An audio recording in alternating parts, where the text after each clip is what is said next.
I was initially planning to briefly talk about the movies I saw last year in my top 10 TV shows of 2018 video, like how I handled the 2017 stuff, but since I saw more than 2 this time and have more to say about each of them, I thought I might as well make a separate video dedicated to them. I actually saw 5 movies this time. Okay, technically 4, but I'll still count the 2018 movie that had a later release date outside of its country.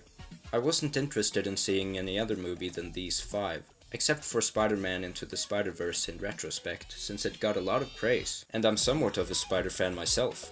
Oh well, maybe some other time. In the meantime, I'll talk about the 5 I did watch, so let's start.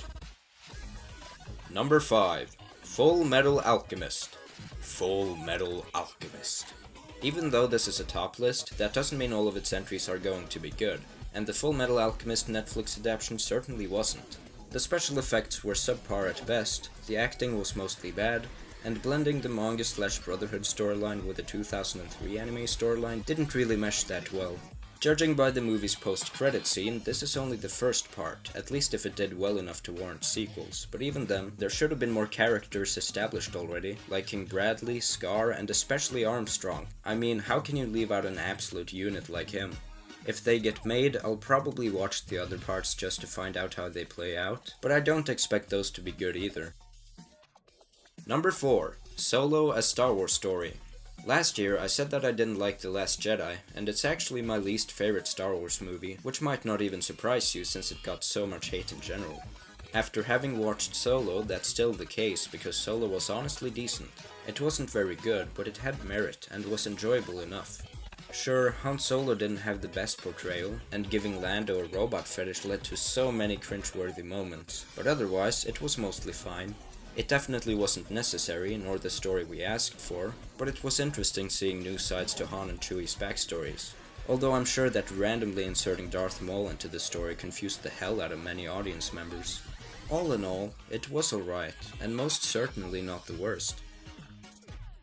Number 3. My Hero Academia: Two Heroes. This was the movie that just couldn't come out until 2019, and that fact had me absolutely livid. It was by far my most anticipated movie, and while I wasn't completely satisfied with it, it was still great fan service. It had an interesting plot, and the new characters were fun. Of course, the already established characters were great as well, although they did go a bit overboard with the familiar references, which I guess is unavoidable when making movie adaptations. I found it odd how every single Class 1A member was on the island, especially since some of them contributed absolutely nothing to the plot. I mean, if they're not going to do anything, why show them at all? On a better note, the final fight was animated incredibly, and there were many other cool scenes that also tickled my fancy. The first MHA movie wasn't as good as I had hoped, but it was still really entertaining.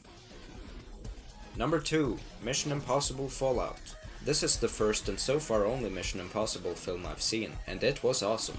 It was mostly action-oriented, but that's not necessarily a bad thing, and all the action scenes were amazingly choreographed, and had me at the edge of my seat. There were a lot of really clever twists too that I found quite amusing.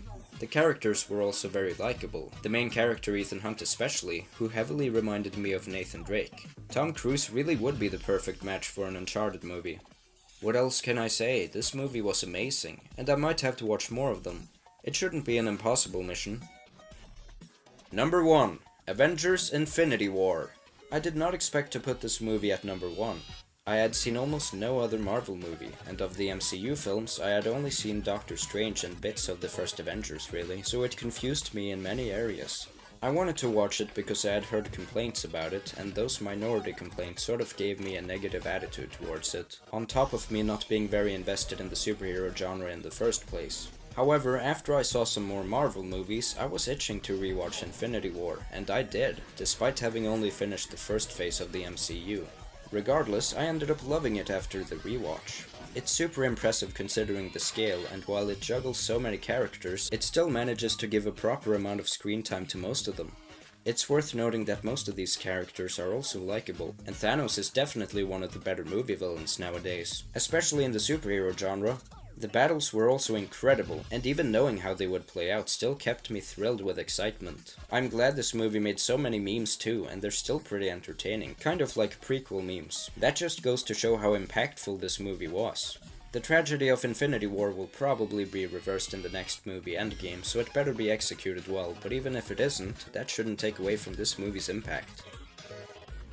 So, those were some movies with varying quality, but at least the top 3 were pretty damn good, especially the top 2 that are some of my favorite movies now. I wonder if any movies this year will be able to live up to them. Endgame should be a contender, but I doubt Star Wars can come back strong after the travesty known as Episode 8. Oh yeah, MAJ is also getting another movie. That sure was quick. Shame I won't be able to see it until next year. I'm Arcadon, and hopefully you'll see me next time.